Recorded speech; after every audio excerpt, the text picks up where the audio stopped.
Hey everybody, Alex Kazor, SteelersDepot.com with some Pittsburgh Steelers news and analysis fresh off the Steelers' second preseason game, their second preseason win, beating the Philadelphia Eagles 24 to 16 on Thursday night. Before we get into what happened Thursday night against the Eagles, the biggest news of the day came right as the game was starting. Reportedly not official yet, maybe official by the time you're listening to this. The Steelers have reportedly traded for Jaguars linebacker Joe Schobert, and so that is a surprising trade and a pretty big one at that. The details are not officially yet known. I'm recording this around 11 p.m. on Thursday night. Again, by the time you're listening to this, you probably will know more details on this. Reportedly, the Jaguars are retaining some portion of Schobert's salary for at least this season. I don't know about future years. I very much doubt they'll be doing that. And the report is day three compensation that has not been made clear. The Steelers do not have a fourth or fifth round pick in 2022, so this could be a sixth or seventh round selection. We'll find out soon enough. What this sounds like to me is basically the NBA version of a salary dump where Urban Meyer and a new regime in Jacksonville is taking over and they're cleaning house. They didn't sign Joe Schobert to the 5-year, $50 million deal he got last season. So they're trying to move that contract for just very little in return. And the Steelers are trying to jump on that possibility and capitalize on the chance. So Schobert deal runs through 2024. He'll be owed around $7 million this year in terms of his base salary. Again, it sounds like Jackson was going to retain some of that. And over the last 2 years, in 23 and 24, he'll be owed over $10 million. So it is a hefty contract. The Steelers can't afford it again, especially with Jacksonville reportedly retaining some of that money. But this is not a short-term rental kind of deal. This is a potential long-haul thing. Although, in basically by the end of the season, you'll be able to cut Schobert if you wanted to and save money overall. So I'll have to watch more of Schobert last year in Jacksonville. Some of the reports where he didn't have a very strong season.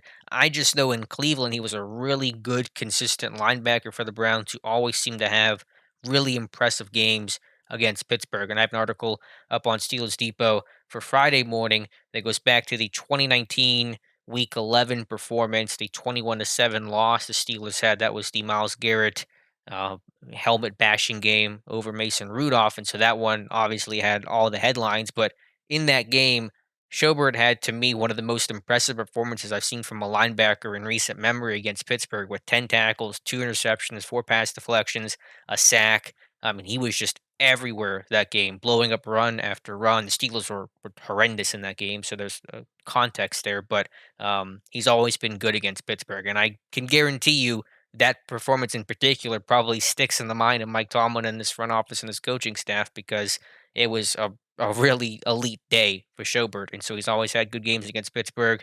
I think he will be an upgrade over Robert Spillane. They're giving up next to nothing for him, but they are taking on a contract that is really huge. And the odds of him playing out that deal in Pittsburgh, I think, are pretty low. And so there is that aspect to consider that I'm not crazy about how big of a contract this is to take on. But they're not giving up a whole lot to do that. At least it doesn't sound like that. So that's the initial thought on Schobert. To the preseason game itself, honestly, was so much going on with the Schobert stuff and some of my obligations for Steelers Depot. I couldn't maybe focus in as much as I would like to on this game. Of course, I watched the entire thing, but I definitely need and want to go back and rewatch this one a couple more times.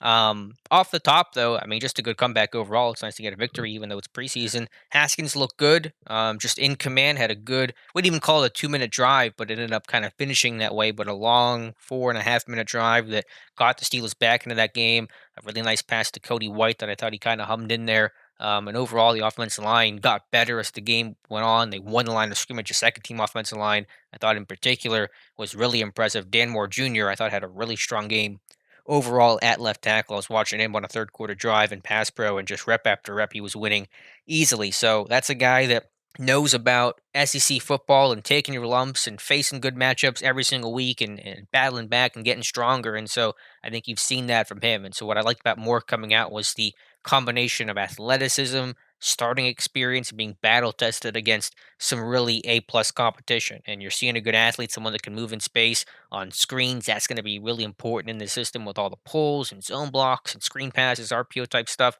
that this team's going to do. It's going to require offensive linemen to get out in space and be able to move and just be really, high level functional athletes. And I think more is that. Will he challenge a core for the starting left tackle job out of the gate? Maybe, but I'm still not in that camp right now. Corfer was not great tonight, but this is his first game back, so there's some context there and kind of wait and see mode on him. But just overall, I was just impressed with the second team offensive line, top to bottom. Kevin Dawson being in that second team group, of course, helps. He's a first team caliber talent, but a good performance. I thought overall the run game looked a whole lot better. Guys like Jalen Samuels, McFarland, even PD Carrera had some good runs late in the game. Tony Brooks James led the team in rushing, so I just thought they won the line of scrimmage offensively and defensively as the game went on.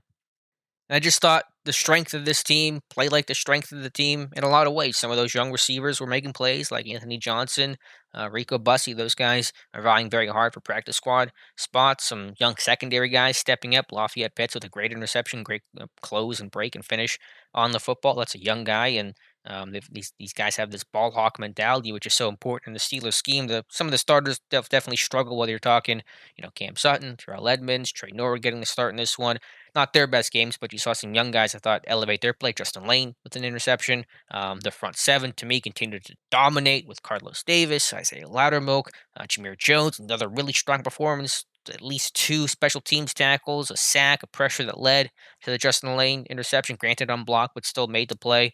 So you're seeing those young guys really step. Quincy Roche seemed like he did a couple good things as well. Got a half sack in this one. So a lot of young guys, I think, beginning to show some separation. When you're talking about Loudermilk maybe separating from the pack a little bit away from a Henry Mondeau, for example. Maybe Jameer Jones. I don't know if he's separating, but maybe cementing that practice squad spot, and things like that. And so I was just impressed by some of those young guys starting to create some space for themselves in this game and stacking positive performances. Do you want to note last thing here from the special teams aspect that Jordan Berry, a really strong night. Presley Harvin did not punt. I don't know if the plan was to have him punt in the second half, but the Steelers did not punt in the second half of this game. It was Jordan Berry in the first half, and he had two great punts to start this one. And so Harvin, to me, is still the leader overall, but Berry's not going away without a fight. And maybe, I know people will yell at me for this, but maybe you can trade Jordan Berry for a seventh round pick. Did that with Brad Wing back in 2014 to the Giants. So Barry had a strong season overall last season after getting cut, and he's having a good camp and a good preseason right now. And so if some punter needy team comes calling for a conditional seventh or just a flat out seventh round pick, that's not impossible. So just something to keep an eye on. And Barry's not making this battle easy, even though I think most of us think and probably are rooting for PH3 to win the job. So those are my thoughts on the game. Again, the focus really on Joe Schobert. I probably didn't talk about the game as enough and as much as I would have liked to and should have. Just so much going on. I don't want to say anything that I'm not confident in my analysis of, but we'll try to recap some stuff later this week and rewatch the game for sure and point out some things there. So be sure to follow our coverage over on SteelersDepot.com. Be sure to like and subscribe if you have not already. Let me know your thoughts in the comments below. Thank you guys so much for listening, and we'll talk to you soon.